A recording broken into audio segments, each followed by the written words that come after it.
Boa tarde a todos. Damos início ao webinar Impacto das propostas de reforma tributária no agronegócio.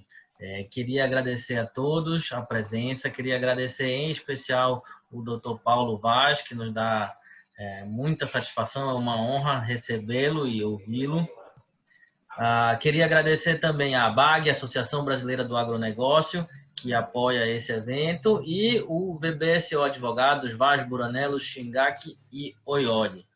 A ideia hoje é promovermos uma conversa, algo informal, mas ouvindo especialmente o Dr. Paulo Vaz e o Dr. Fernando Scaff sobre as suas percepções das propostas de reforma tributária em tramitação no Congresso Nacional, especialmente voltando essa análise para os impactos no setor do agronegócio.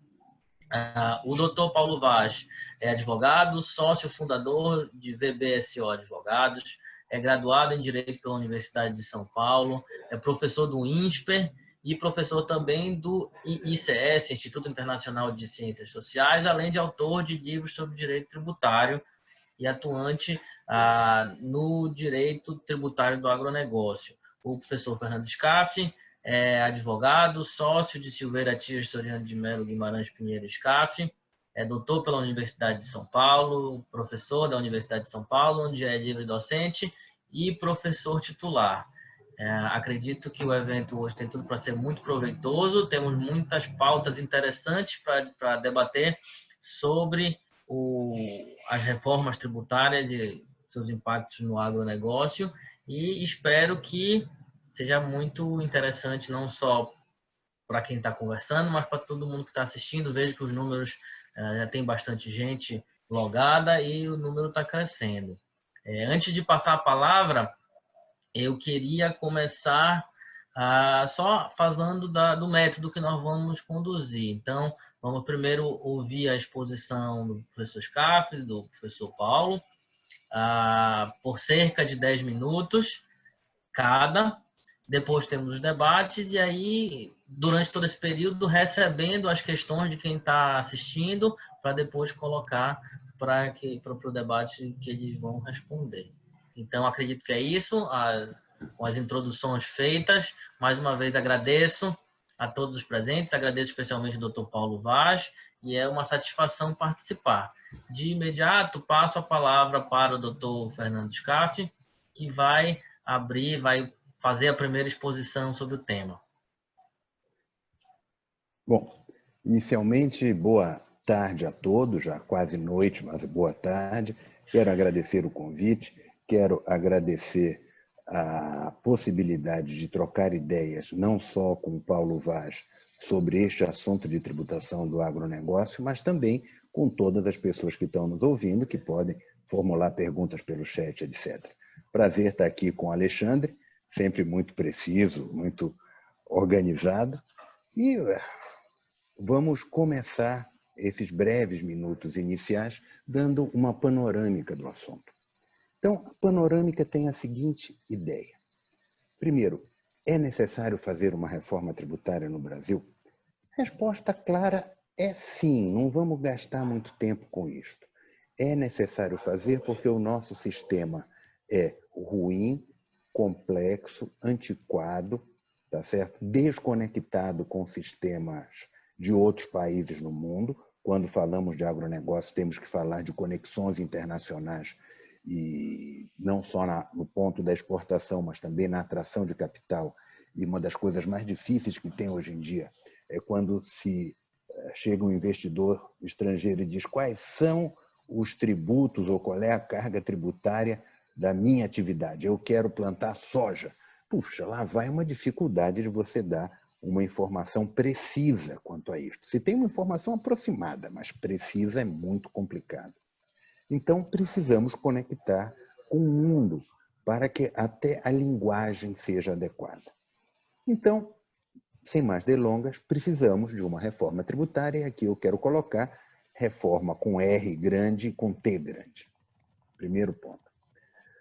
O que seria uma reforma tributária? Algum sistema que alterasse as regras de tributação para o consumo, para a propriedade e para a renda, que são os três grandes eixos econômicos de qualquer situação de tributação. Isto é importante porque você tem como mesclar as coisas, juntar e dar sistematicidade a uma reforma. Se isso está compreendido, vamos olhar o que é que está em debate. Nós temos em debate no Congresso Nacional duas propostas de reforma tributária. Uma espelhada na PEC 45, que está na Câmara, outra PEC 110, que está no Senado e que agora montaram uma espécie de comissão mista para unificar e ver como é que isto sai uma proposta única. Então vamos começar por essas duas. Estas duas propostas, elas não abrangem os três pernas econômicas que falei: propriedade, renda e consumo. Elas são centradamente em consumo. A 45 é apenas consumo. A 110 ainda tem alguma coisinha de propriedade, alguma coisa de renda, mas periférico, centradamente consumo. Ora, o que é que caracteriza essas duas propostas no âmbito do consumo? Primeiro, reunir vários tributos. Reunir ISS, ICMS, IPI, PIS, COFINS, como uma carga tributária só. O nome desse novo tributo já está até disponível, chamado IBS. O que é que tem de característica e que pode afetar, primeiramente, a questão do agronegócio? Primeiro, é uma questão de aumento de custos brutal. Porque, entre outros aspectos a serem considerados, vamos olhar para um determinado segmento, porque agronegócio é uma situação extremamente complexa, porque agronegócio envolve pecuária, envolve agricultura, a agricultura de diversas maneiras, tem a questão da exportação, tem a questão da subsistência, tem diversos aspectos. Vamos olhar um deles, vamos fazer um recorte. Vamos falar na parte de cesta básica. Em diversos estados, a tributação sobre a cesta básica é baixíssima. Em alguns até inexistente, para fins de ICMS, PIS, COFINS. Qual vai ser a carga tributária da cesta básica, arroz, feijão, entendeu? Se fosse implantado o IBS? 25%. Por que 25%? Porque a lógica da PEC 45 é de uma alíquota única, ou seja, para fins de consumo não tem variação de alíquota. É 25 e nada mais. Para outra, a PEC 110, eles ainda admitem alguns níveis de tributação, de faixas de carga tributária para fins de consumo. Então, seja num, seja no outro, nós vamos ter um aumento de carga tributária sentido nesta situação, o que é pernicioso. Segundo aspecto, muitos setores da agroindústria possuem tributação minorada, tributação reduzida. Vou dar um exemplo, não especificamente na área de consumo, mas vou chegar a ela. Você tem composições na parte de renda, como várias outras empresas, elas são tributadas pelo lucro presumido. E o que se fala, o que se diz no âmbito do Ministério da Fazenda, teve uma entrevista do ministro Paulo Guedes há 2 dias atrás na CNN, que repercutiu bastante, que esse tipo de tributação reduzida para a renda vai acabar também em breve. Ou seja, esses modelos variáveis acabarão como simples, como diversos outros. Ainda, o agronegócio possui, a partir de cada cadeia e de cada produto, algumas cargas tributárias diferenciadas para fins de ICMS, como regimes especiais, como regimes de tributação favorecida, os quais foram confirmados pela Lei Complementar 160. Então, aqui ainda tem um período de gozo desses incentivos que devem ser analisados e considerados. Portanto, para a gente já ir tentando dar uma síntese. Primeiro, o sistema tributário atual é ruim. Logo, deve ser alterado porque ele é da década de 50 do século passado. Ele não tem apenas os 30 anos da Constituição. Ele foi desenhado ainda na década de 50, aprovado na década de 60, ajustado em 88 na Constituição, mas a estrutura é muito parecida com o que existia antes. Portanto, antiquado, caro, custoso, complexo. 2, as propostas de reforma tributária não são reformas tributárias com R grande e T grande. São arremedo apenas para fins do consumo. Tem 2 em discussão. O governo federal ficou de mandar dele, não mandou, só faz balões de ensaio, como esta entrevista do ministro Paulo Guedes, teve uma entrevista também do superintendente, do secretário da Receita Federal, José Tostes, ontem ou antes de ontem, neste mesmo sentido. Então, isto é o que se tem e com impacto forte na carga tributária. Aí vamos a um terceiro aspecto. O terceiro aspecto é o momento adequado de fazer uma reforma tributária? Aí vou lhes dizer que acho que não é o momento adequado e justifico. Não é o momento adequado por alguns fatores. Vamos para o primeiro fator. Nós estamos em uma época de pandemia. A crise econômica é uma crise decorrente da crise sanitária. É diferente da crise de 2008, é diferente da crise de crises anteriores. Então, nós temos uma crise sanitária com aumento expressivo de gastos públicos e alguns setores ainda se mantendo superavitários, entre eles vários setores do agronegócio. Quem é que vai pagar a conta numa reforma tributária que a gente discuta hoje dentro do Congresso? Seguramente os contribuintes e seguramente o foco vai cair em cima de quem hoje é superavitário. Portanto, eu tenho muita dúvida do momento, se é o momento de discutir agora a reforma tributária. Quero fazer algumas observações aqui, nesta frase. Momento em que sentido? Se é adequado discutir no Congresso a reforma tributária? Acho que não. Porque a gente nunca sabe o que vai sair do Congresso. Se a gente assusta, acaba saindo a lei, já está valendo e nós estamos fritos nessa história. A meu ver, é o momento de discutir nos foros acadêmicos, nos foros profissionais, mas não dentro do Congresso. Levar ao Congresso uma proposta de reforma tributária das 3 pernas, pelo menos, renda, propriedade e consumo, além de outros tributos que compõem o sistema.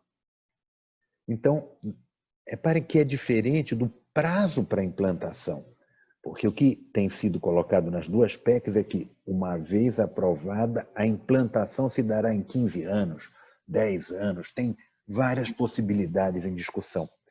Não estou falando do prazo para a implantação, eu estou falando do momento de discussão. Que tem que ter prazo de implantação, nós estamos de acordo, mas o momento de discussão não me parece adequado. Até mesmo, e aqui o receio, que o problema de caixa dos estados, municípios, União, acabem gerando uma pressão muito mais forte nos contribuintes. Em resumo, neste ponto, você não tem como estruturar sob uma emergência sanitária e um problema de caixa decorrente um sistema que é para durar 30, 40 anos. Então, aqui também tem um diferencial. Vou falar uma última coisa e aqui encerro. Última coisa é a reforma não está centrada, e aqui já não é bem agronegócio, mas abrange uma arrecadação como um todo, em todo o mundo digital. Ou seja, o mundo digital não entrou adequadamente nas propostas.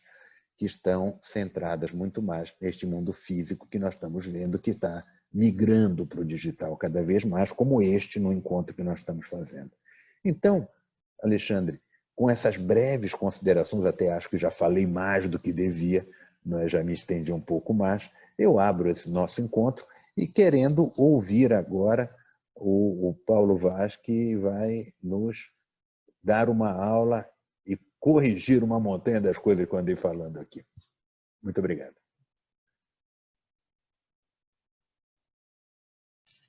Muito obrigado, doutor Scaff, pelas excelentes palavras, pela contextualização das propostas de reforma, que eu acho muito pertinentes, especialmente quando fala que a reforma não é com R maiúsculo, que ela visa algumas bases, mas não outras. Eu acho que a gente precisa ficar atento para isso, e também no momento, né? No momento que nós estamos. O que eu tenho ouvido bastante nos comentários, eu não sei se vocês concordam, é que enquanto ainda estamos na pandemia, no calor, tem sido o momento dos instrumentos financeiros do Estado, muitas transferências. A gente tem discutido muito direito financeiro, até onde que a lei de responsabilidade não vai. Mas que vai chegar um momento em breve, quando essa pandemia, e estamos torcendo para que isso seja logo mais, ela ficar mais para trás, vai ser um momento que vamos discutir muito direito tributário. Vamos discutir muito quais são os limites da ação do Estado, até porque, como o doutor Scaff colocou, é de se esperar que os déficits, o dinheiro que foi gasto vai precisar ser recuperado, e aí os contribuintes vão sofrer, presume-se, uma carga maior, e o agronegócio vai também ter que se ver diante dessa prática.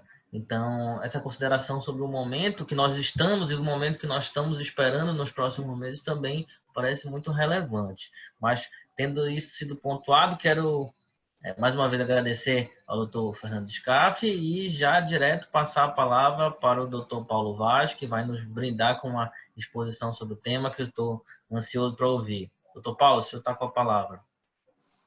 Muito obrigado, Alexandre. Obrigado, doutor Scaff. Quero agradecer a possibilidade de estar participando desse evento com vocês.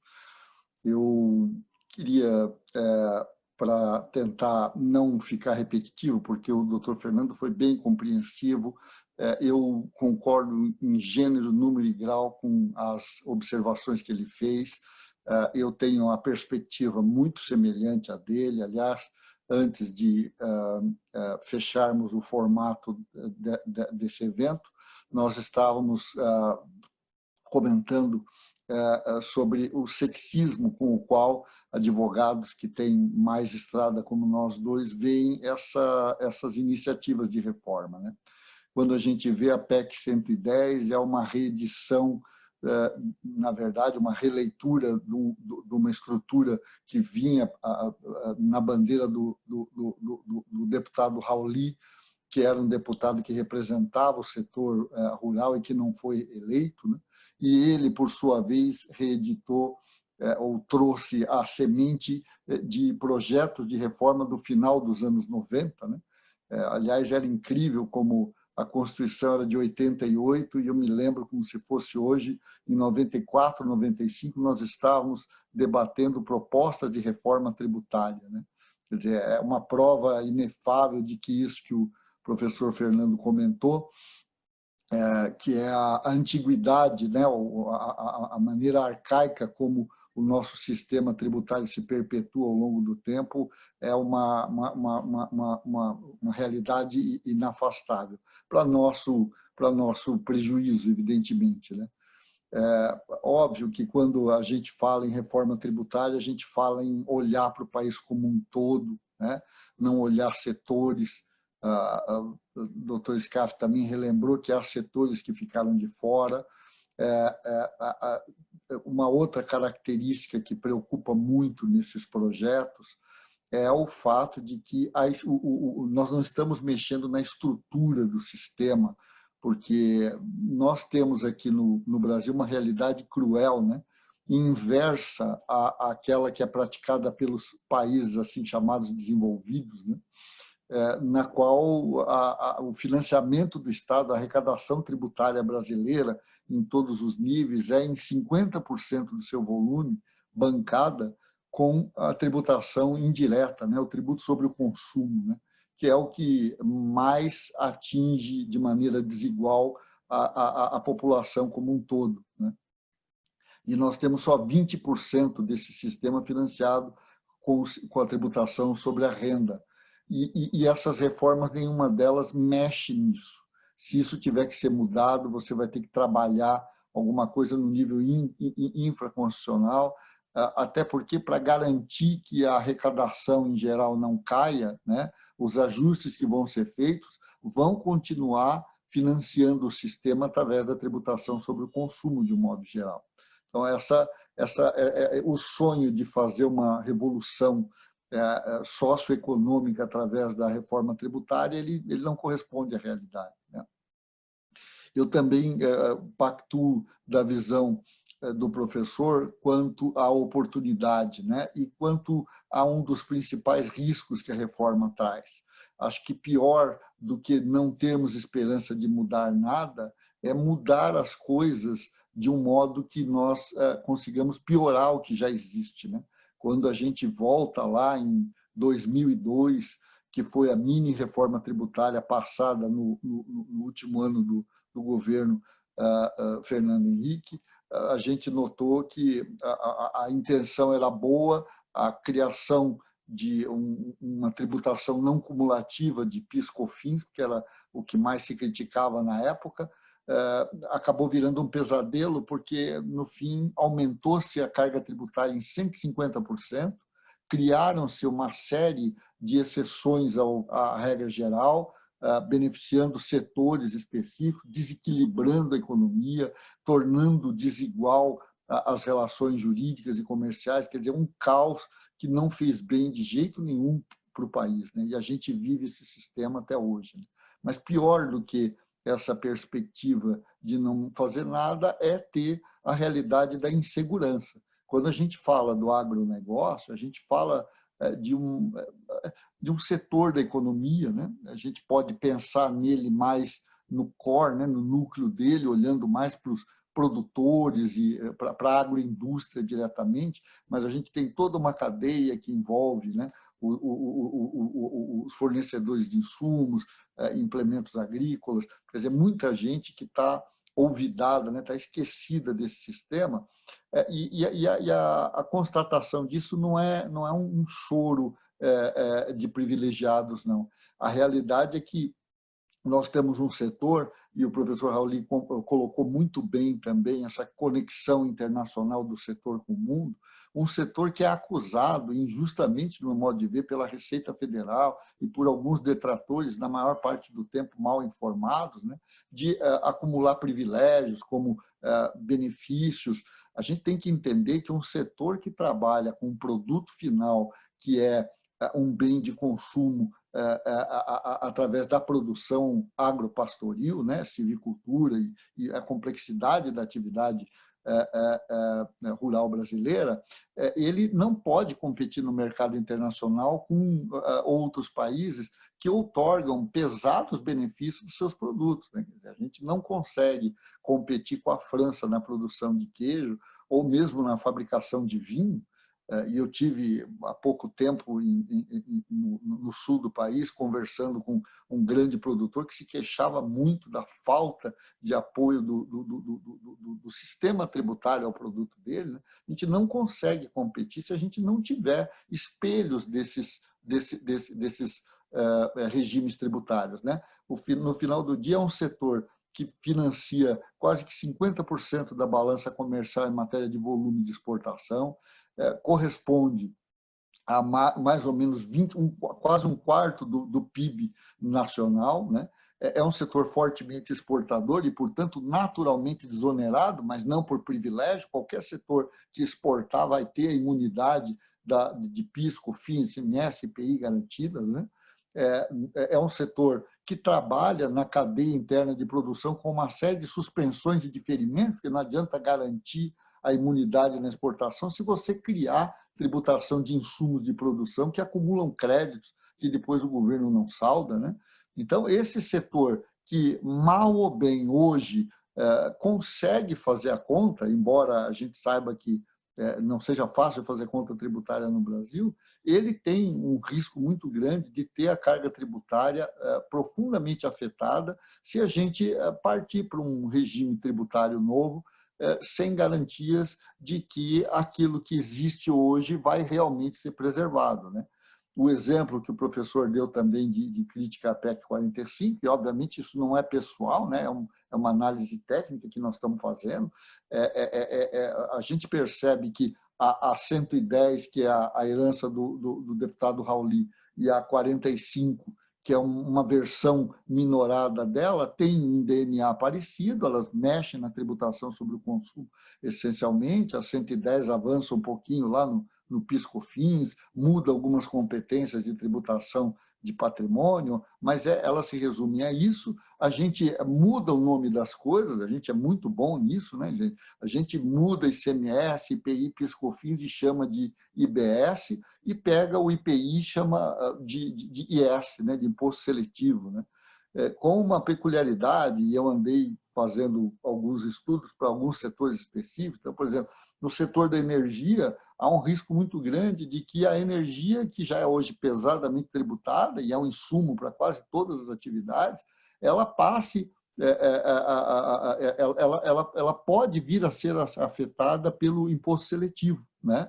Porque o imposto seletivo da PEC 45, ele não é números clausos, ele não está listado. O da PEC 110, aparentemente, tem um rol definido ali, né? Então, como é que você vai garantir, como o professor também colocou, que a cesta básica não vá sair do 7% ou do 0% em alguns estados para uma carga tributária homérica no futuro? Porque aumentar é fácil, reduzir e readequar é que é difícil, né?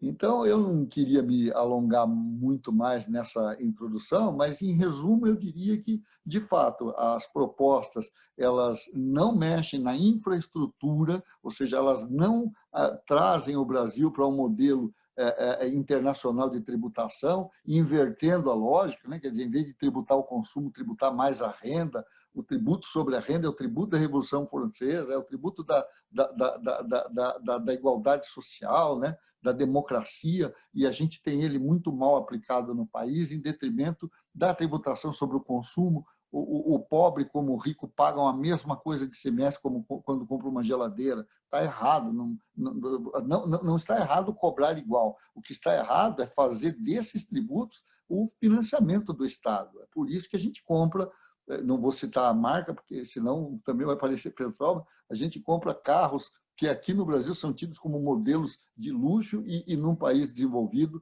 eles não passam de carros populares, e o preço que a gente paga aqui equivale a uma fortuna. Num outro país, se realmente compraria um bem de consumo muito mais caro, não é à toa, né?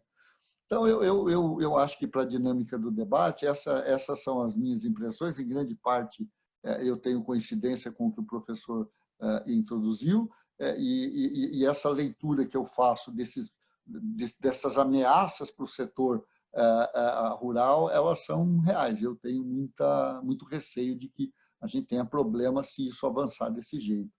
E, nesse ponto, eu ia devolver a palavra para o Alexandre, para ele continuar a nossa dinâmica e abrir aí a questão. Não sei se o chat registra aí algum debate, ou se ele mesmo não quer continuar aí fazendo o papel de mediador aí, tão bem como ele já vinha fazendo.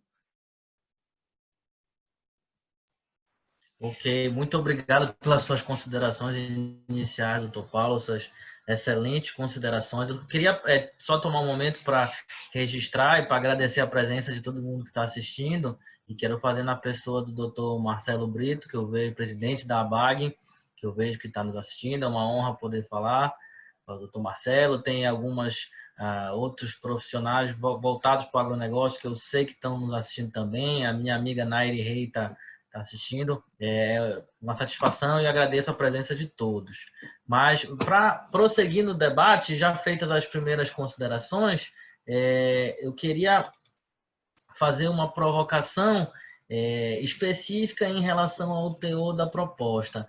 Me parece que a proposta de reforma tributária, ela não anuncia, né, o aumento da carga tributária para os setores, mas todo mundo já está fazendo as suas contas e vendo que em muitos setores, eu acredito que o setor de serviços e o setor do agronegócio também nesse sentido, prevêem sim, na aprovação dessa proposta, dessas duas propostas que estão aí, estão sendo comentadas, um aumento de carga tributária. E eu queria lhes ouvir exatamente sobre isso, sobre quais os aspectos dessas propostas que prejudicam diretamente o setor do agronegócio. Então, me parece, por exemplo, que o produtor rural, pessoa física, sairia bastante prejudicado, porque hoje não é contribuinte de PIS/COFINS e passaria a ser contribuinte do IBS. Me parece que esse é um elemento de aumento de carga. E, da mesma forma, também queria registrar, tenho visto muito essa crítica que o Dr. Paulo fez e que eu particularmente concordo bastante, se o senhor quiser desenvolvê-la um pouco mais, sobre o fato de que as propostas de reforma tributária elas tendem a retirar um pouco o poder ou limitar o poder de conceder incentivos fiscais, de conceder benefícios, e aí não só do ponto de vista, não só limitando do ponto de vista de algumas cadeias específicas que precisam de incentivo, que têm incentivos muito bem justificados, como também do ponto de vista regional. Quando você reduz o poder de determinados estados ou de algumas regiões de fazer uma tributação diferenciada, porque tem circunstâncias diferenciadas, heterogêneas, acredito que isso pode refletir mal e gerar, mais uma vez, um aumento indevido de carga que não considera a necessidade do setor para o produtor rural. Então, queria lhes ouvir um pouco sobre isso. Não sei se o Dr. Paulo quer começar essa segunda parte, se o Dr. Scaff prefere falar. Dr. Paulo, então, se o senhor puder... Fique confortável. Obrigado, professor.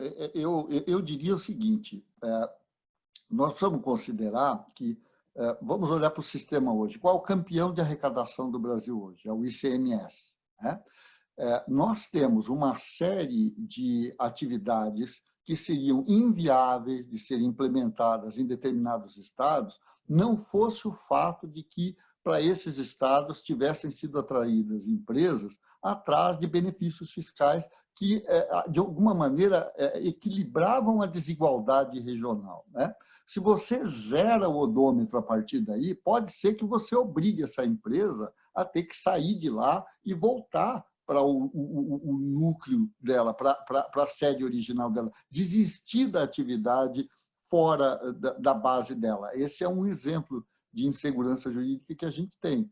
E eu diria, de novo, que quando você estabelece um IVA único, você vai trabalhar em cima de uma perspectiva mais fácil de enxergar da carga tributária, mas você vai gerar tributação onde não há hoje, no exemplo que você mesmo deu, Alexandre. Então, eu diria que são exemplos como esses que não deixam dúvida da dificuldade que a gente tem de saber o quanto a reforma pode trazer de aumento de carga e o quanto dela vai desorganizar a economia. Dá arrepios imaginar que isso seja feito sem levar em consideração as desigualdades que hoje existem e que são equilibradas porque o sistema criou mecanismos para isso. A gente acabou de ter a convalidação de uma série de benefícios fiscais de ICMS que visou diminuir a guerra fiscal. Se a gente zerar isso tudo e obrigar todo mundo a praticar a mesma carga e a alíquota inicial for alta, como é que nós vamos ter a economia organizada a partir desse ponto? Né? E eu queria deixar agora o professor falar a visão dele sobre esse tema. Ok.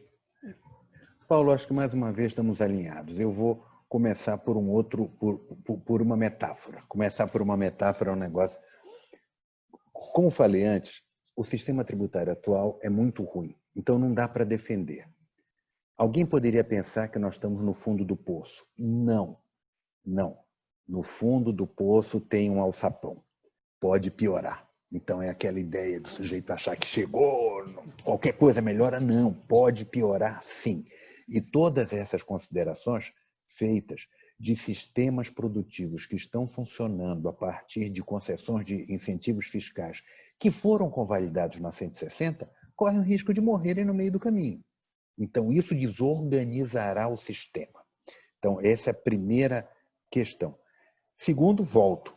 Você discutir reforma tributária no meio de uma emergência com estados, União e municípios falidos, isto vai trazer problemas. O agronegócio cresceu, se eu não estou enganado, durante este primeiro semestre, alguma coisa perto dos 20%, se não estou enganado.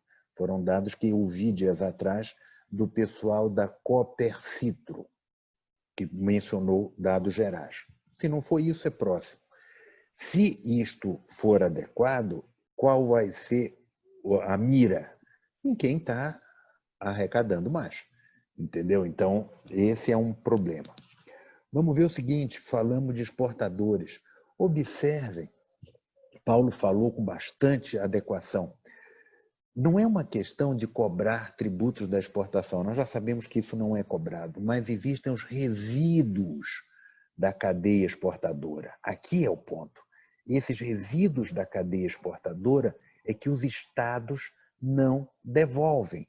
E não devolvem para exportador nenhum. Aqui é agronegócio, mineração, industrial. E principalmente se você for eminentemente exportador, que você não pode vazar esse ICMS em outra atividade, aí é que você não recebe mesmo. Nem uma palavra sobre isto na reforma tributária. Dias atrás, num outro evento, o ex-governador Germano Rigotto, que foi um dos relatores desta reforma tributária que o Paulo mencionou, da época do presidente Fernando Henrique, estávamos num webinar deste, e quando eu comentei do ressarcimento aos exportadores, ele disse, mas Scaff, observe, isto não é para estar numa reforma tributária.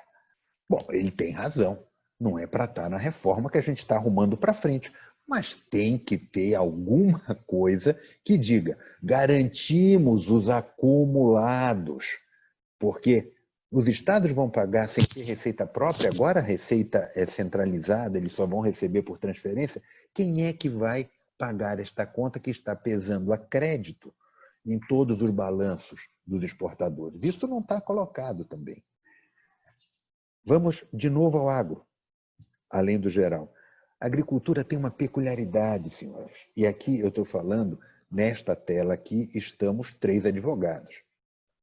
Reparem só, a agricultura trabalha ao ar livre, é sol a sol, chova, tempestades, canivetes, geadas, insolação. O pessoal está trabalhando de acordo com o clima. Tem que ter proteção, tem que ter uma situação diferenciada. Eu acho a agricultura, Paulo, brasileira, competitivíssima, mais do que a gente imagina, porque com as proteções que existem na Europa, que existem até nos Estados Unidos, sem falar em grande parte da Ásia, nós conseguimos colocar produção lá, nós somos uns craques. Nós não, eu não produzo nem um pé de feijão, mas de toda maneira, quem produz nesta área é um craque. É muito competitivo. Se nós tivéssemos uma situação semelhante de proteção cai lá, olha, ou de incentivo que tem aqui, tivesse igual ao que tem lá, seria um negócio do outro mundo. Estaríamos nadando de braçada. Sobre reforma ainda. O texto é ruim. O texto das duas reformas é ruim, porque a gente fica falando de sistema, isso, aquilo. Se a gente pegar a lupa, Paulo parece que já fez isso, vai ver algumas coisas absurdas. Absurdas enquanto texto e algumas coisas que não estão claras. Querem ver uma coisa que não está clara? E que precisa colocar? Já disse isso para o nosso amigo Bernardo Api, num evento desses. Disse, Bernardo, falta dizer uma coisa importante, que tudo gerará crédito. Falta descrever isto, não está dito. Porque está dito como está dito hoje. Não, é uma questão de não cumulatividade, tudo. E a gente sabe que nem tudo dá crédito. É só olhar. Energia elétrica nem sempre dá crédito, combustível nem sempre dá crédito, algumas coisas que se compram vão dar um crédito diferido em 48 meses, tá certo? Mão de obra não dá crédito. Vamos olhar o seguinte, grande parte das nossas empresas na agroindústria, elas são de mão de obra intensiva. Não todas, muitas já têm atividade mecanizada, mas as que são de mão de obra intensiva, não vai dar crédito, como hoje não dá também, ou seja, estamos caindo no mesmo erro, é para isso que a gente está fazendo a reforma. Então, precisa olhar isto, precisa. Duas coisinhas mais rápidas, só para a gente não perder a oportunidade. Federalismo. Alexandre levantou uma bola interessante quando ele coloca a seguinte situação, a possibilidade de incentivos estaduais, incentivos regionais. Isso vai sumir. Ou seja, a ideia é que a alíquota seja flat, padrão para tudo. E a alíquota que se fala é de 25% para serviços, para compra e venda, para toda a operação de circulação de mercadorias. Isso é um absurdo, é muito caro. Então, onde é que eu quero chegar neste ponto? Os estados perderão a possibilidade de fazer política tributária, o que me parece uma coisa importante, porque tudo isto vai ser centralizado num super CONFAZ, que não está adequadamente desenhado e que vai regular essa matéria. Eu tenho muito receio deste desenho que está sendo proposto e acho que isso deveria ser revisado.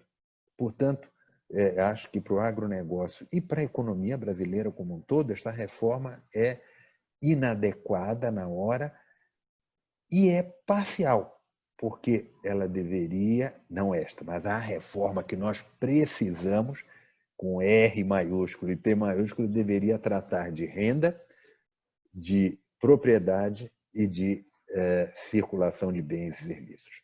E essa não trata. Alexandre. Ok, muito obrigado, doutor Paulo, doutor Scaff. Vou prosseguir com uma pergunta que chegou agora. O doutor Marcelo Brito coloca para ambos.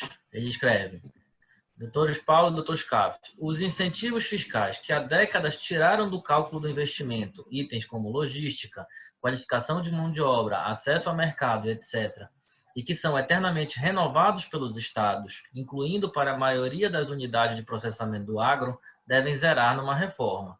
O que aponta como solução as propostas da Câmara, do BNRAP, e do Senado, Audi? Doutor Paulo, quer começar abordando Paulo, quer a começar? pergunta? Fica à vontade, senão... Não, eu diria que a vulnerabilidade é justamente essa, né? Há uma coincidência de perspectivas, de novo, minha, com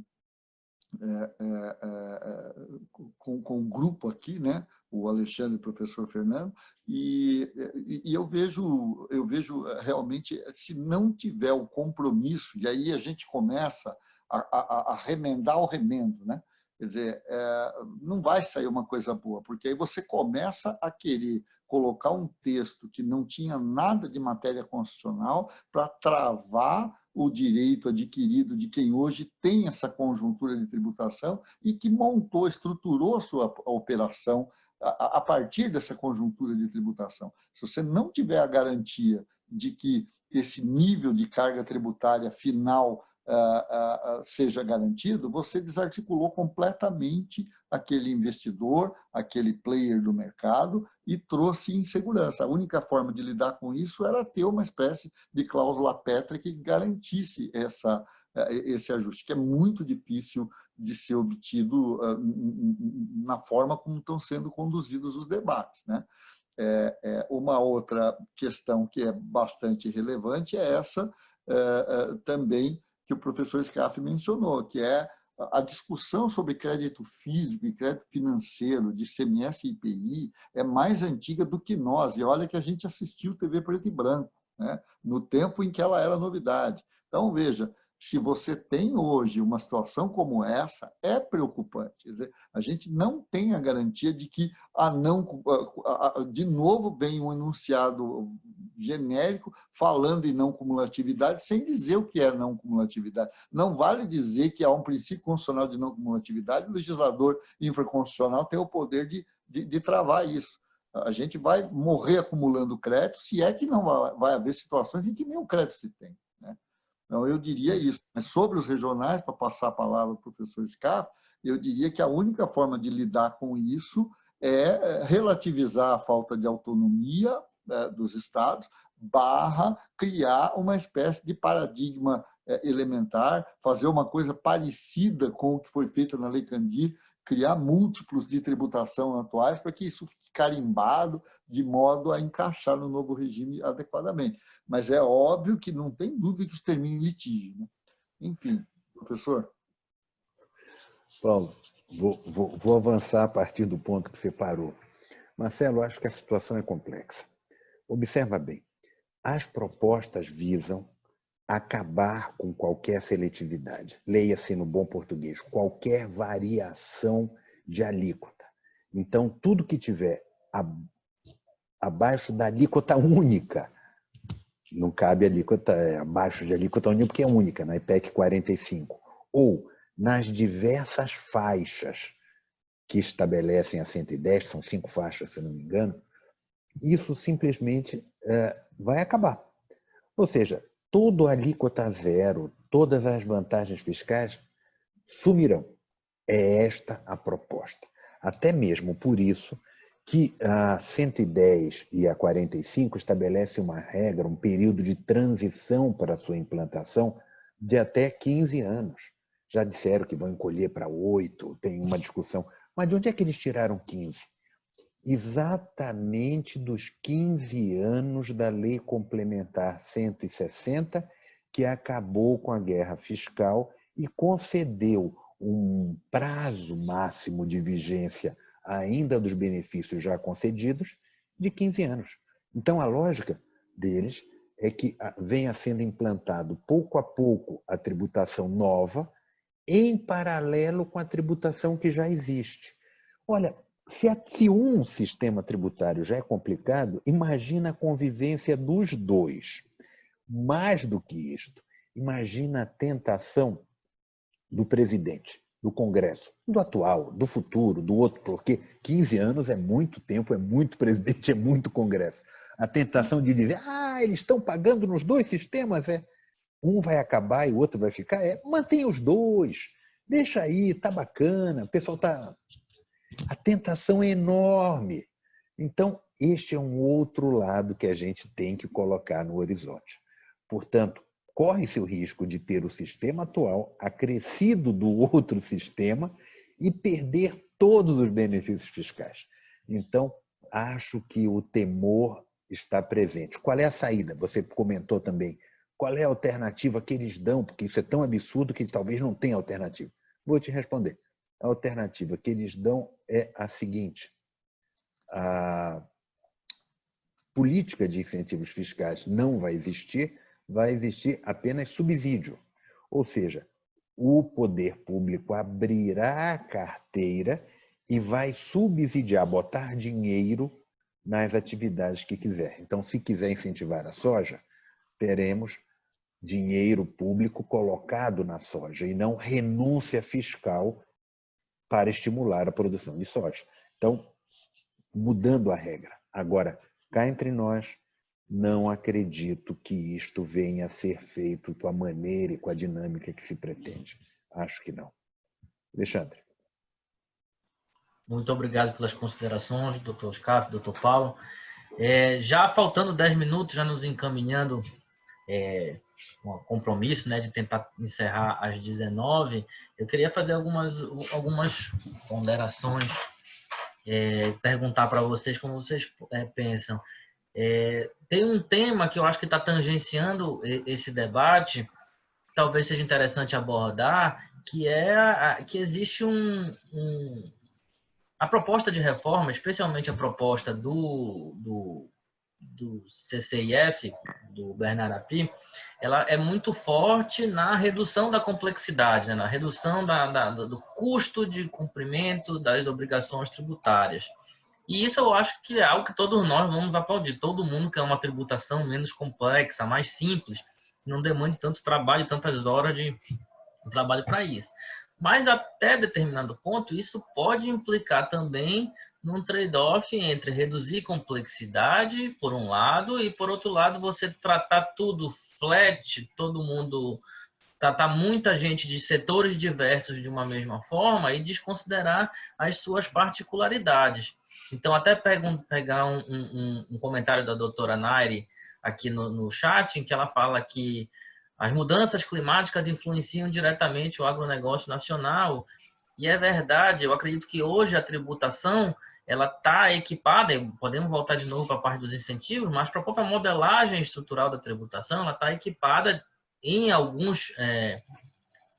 sentido para tratar do contribuinte que tem safra, entre safra, tem período de maior receita e tem período de receita muito baixa. Mas talvez não seja o caso. Será que essas reformas respeitam? Será que essa tributação que busca tratar todos com mesmas alíquotas, será que isso está observado? Então, seria uma primeira provocação que eu queria fazer.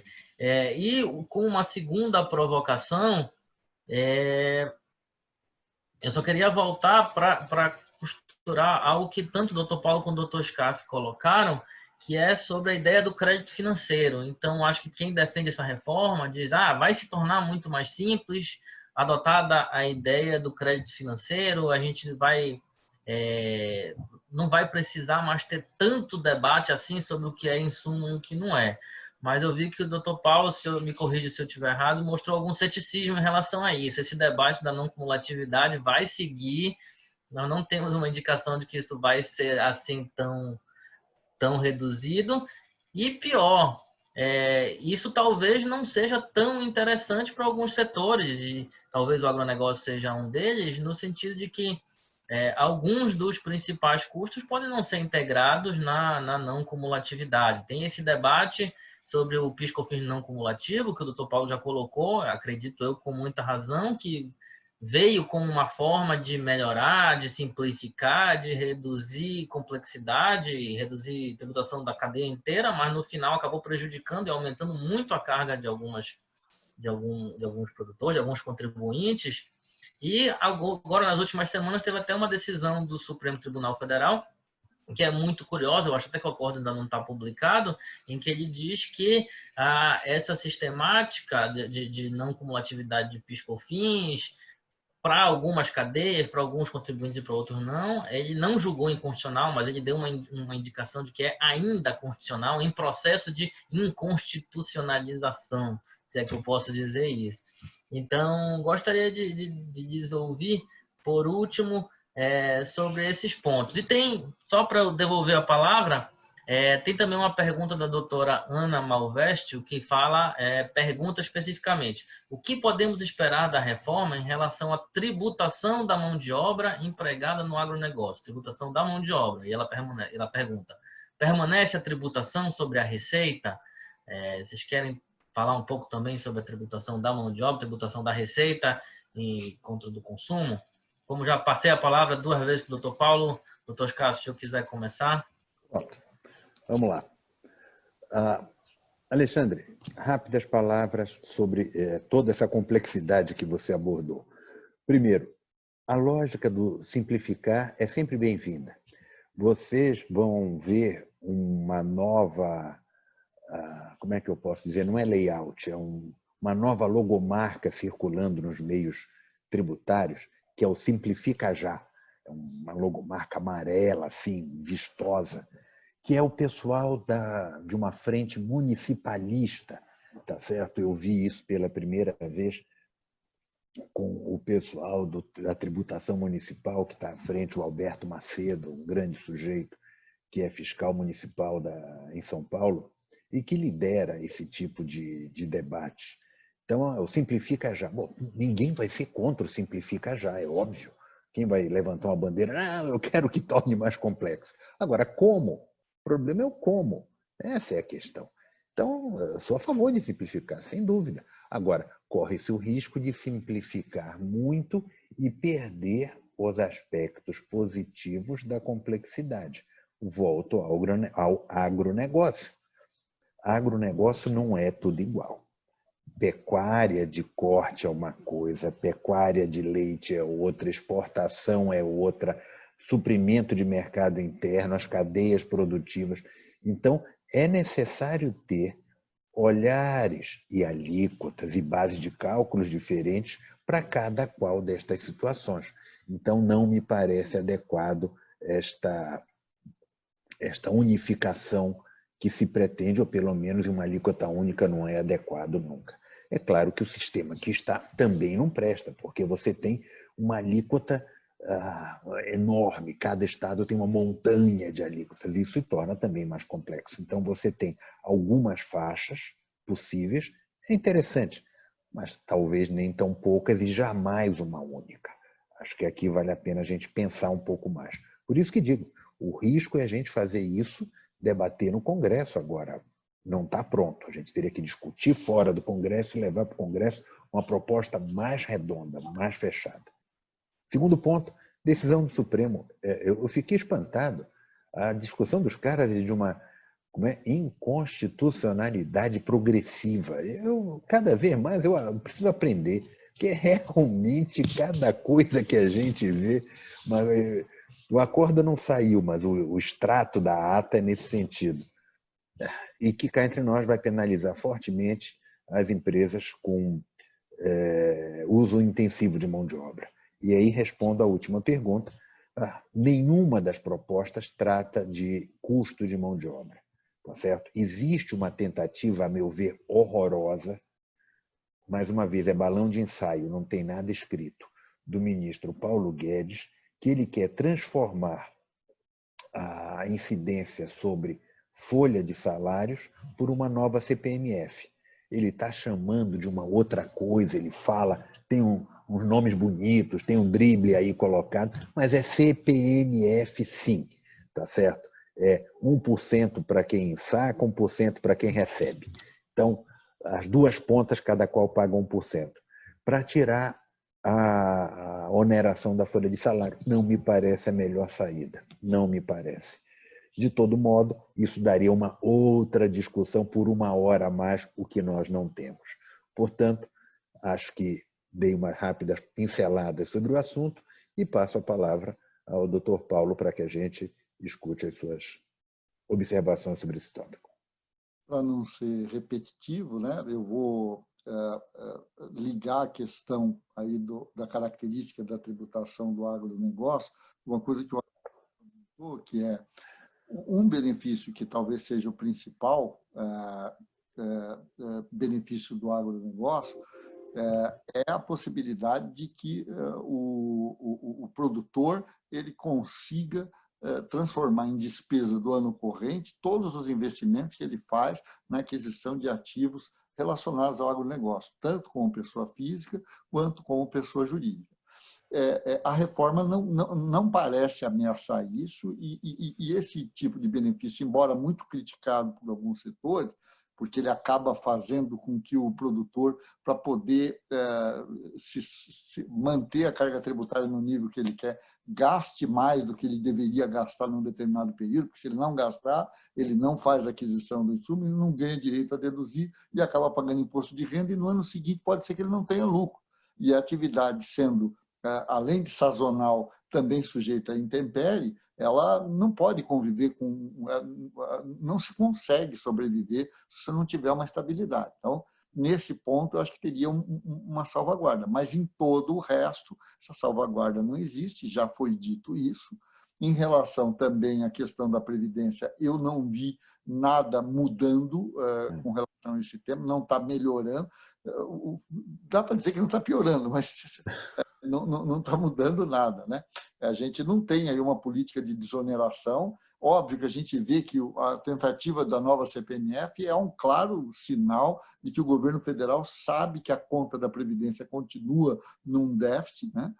O envelhecimento da população vai diminuindo os contribuintes. A gente sabe que essa conta aí, não temos tempo para falar disso aqui hoje,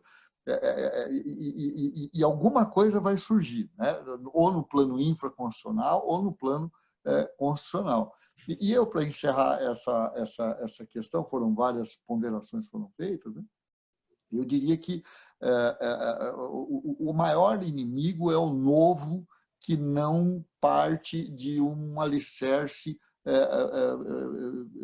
rígido, né? A gente mudar o que tem por uma coisa que você não sabe como vai ficar ao sabor das conveniências, ter que travar batalhas entrincheiradas no Congresso sobre isso, e, de novo, a oportunidade, acho que é o ponto central que o professor levantou, né? Que parece que a gente discutir essa reforma nesse momento é como ir ao supermercado. Com certeza você vai fazer coisa que você não faria se você não tivesse sob essa pressão. Então, esse é um primeiro ponto. O segundo ponto é o Congresso não tem competência para lidar com isso nesse nível que está levado para ele, né? Não, a gente tinha que amadurecer mais. Vocês podem sair daqui chamando nós dois de céticos, nós três, que eu acho que o Alexandre é dessa corrente também, mas eu não vejo como bom para o país esse momento para tratar disso. O que não significa dizer que o governo não pode avançar, por exemplo, ele pode acabar PIS, COFINS, IPI, IOF e contribuição social. Acaba com isso aí, né? Simplifica desse lado, que está na conta do federal, dá para resolver isso, né? O ICMS é o principal tributo do país.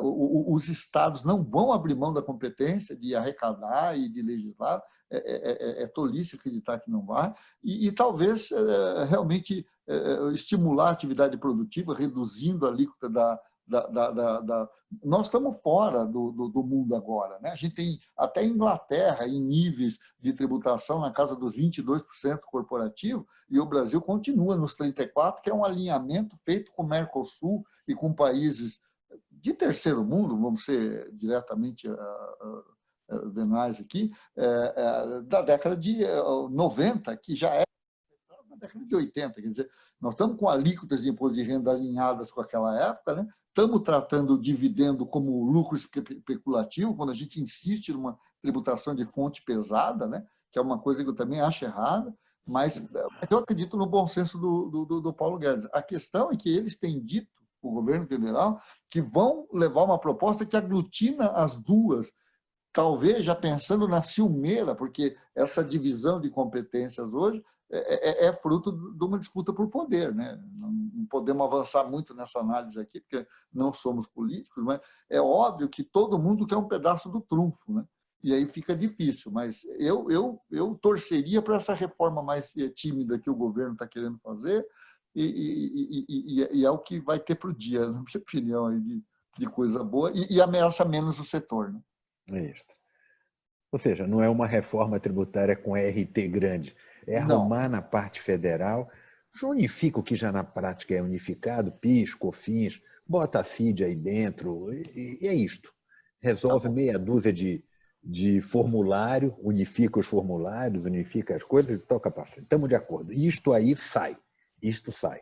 E vai ser vão bater bumbo dizendo que é reforma tributária. Não é, mas está tudo bem, a gente bate bumbo junto, não tem problema. Menos mal que seja assim, né?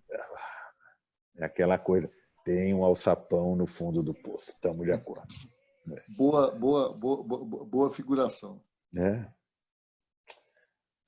Doutor Alexandre. Bom, pessoal, então, já ultrapassando um pouco do tempo, eu só queria tomar esse último minuto para agradecer a todos, agradecer especialmente o Dr. Paulo Vaz, Dr. Fernando Scaff. Para mim foi uma satisfação, uma honra mediar. Agradecer muito todos os que compareceram, que interagiram. Foi uma grande satisfação. Obrigado a todos e desejo uma boa noite. Antes de encerrar, só queria passar a palavra para o Dr. Fernando Scaff e Paulo Vaz para fazer uma última saudação, mas desde já, de minha parte, agradeço e boa noite a todos. Senhores, da minha parte, agradeço a todos, agradeço às pessoas que nos acompanharam, Alexandre, Paulo, grande prazer. vamos, depois dessa história de Covid, vamos marcar uma farra juntos por aqui. Vamos botar esse papo em dia e com vinho que também é produto rural, sem dúvida nenhuma. Agradeço. Paulo. E o queijo da canastra, né? Oh, muito bom. Vamos celebrar dessa forma. Eu agradeço vocês todos pela oportunidade e espero que a gente consiga fazer novos com temas relevantes, porque o intuito nosso é aprimorar, é contribuir para melhorar. Não tem nenhum interesse particular. É fazer o justo, né? Vamos lutar pelo Brasil melhor, né? Muito bom. Muito bom. Obrigado a todos. É isso. Obrigado a todos. Boa noite.